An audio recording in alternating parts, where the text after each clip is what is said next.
পরীক্ষার হলে ভুল প্রশ্ন, বাইরে ঝুম বৃষ্টি, আর এর মধ্যেই শিক্ষার্থীদের ফার্মের মুরগির সাথে তুলনা করলেন খোদ শিক্ষামন্ত্রী। ভাবছেন রসাত্মক কোনো গল্প? না, এটাই আমাদের শিক্ষা ব্যবস্থার নির্মম বাস্তবতা। সংসদে দাঁড়িয়ে শিক্ষামন্ত্রী আনম এহসানুল হক মিলন দুঃখ প্রকাশ করলেও প্রশ্ন উঠেছে, আমাদের শিক্ষার্থীদের এই মুরগিকরণ আর কতদিন চলবে?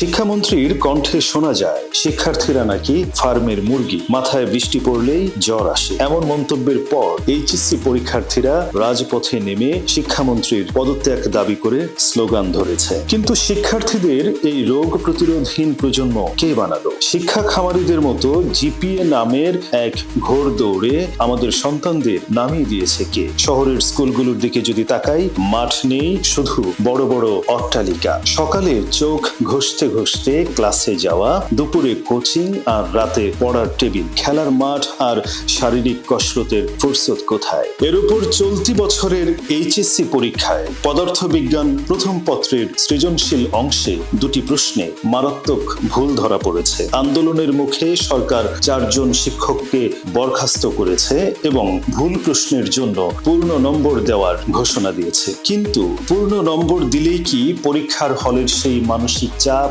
আর বিভ্রান্তির ক্ষতিপূরণ সম্ভব? প্রশ্নপত্র তৈরি আর মডারেশনের এত কঠোর ও বহু স্তর বিশিষ্ট নিরাপত্তা থাকার পরও কিভাবে একটি মৌলিক ভুল পরীক্ষার হলে পৌঁছে যায়? এটা শুধু কোনো একক ব্যক্তির মানবিক ভুল নয়, বরং গোটা প্রাতিষ্ঠানিক ব্যর্থতার ইঙ্গিত। শিক্ষামন্ত্রী বলছেন, এই প্রশ্নপত্র বর্তমান সরকার দায়িত্ব নেওয়ার আগেই তৈরি হয়েছিল, কিন্তু রাষ্ট্র পরিচালনায় অতীতের ওপর দোষ চাপিয়ে বর্তমানের ব্যর্থতা আড়াল করা যায় না। বিগত বছরগুলোর দিকে তাকালে দেখা যাবে পাবলিক পরীক্ষায় প্রশ্ন ভুল বা প্রশ্ন ফাঁস কোনো বিচ্ছিন্ন ঘটনা নয়। অন্যদিকে জিপিএর পেছনে ছুটতে গিয়ে শিক্ষার্থীদের শৈশব কৈশোর কেড়ে নেওয়া হচ্ছে। ভালো চালক হতে হলে যেমন ভালো গাড়ির প্রয়োজন, তেমনি বড় স্বপ্ন দেখতে হলে আগে শিক্ষা ব্যবস্থার এই দূরদর্শিতার অভাব দূর করতে হবে। ভুল প্রশ্নে পূর্ণ নম্বর দেওয়া বা 4 জন শিক্ষককে বরখাস্ত করা সাময়িক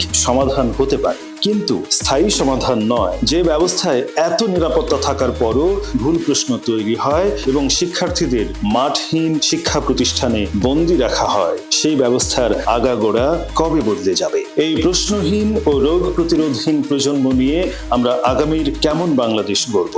আপনার কি মনে হয়? কমেন্ট করে জানান আপনার মতামত।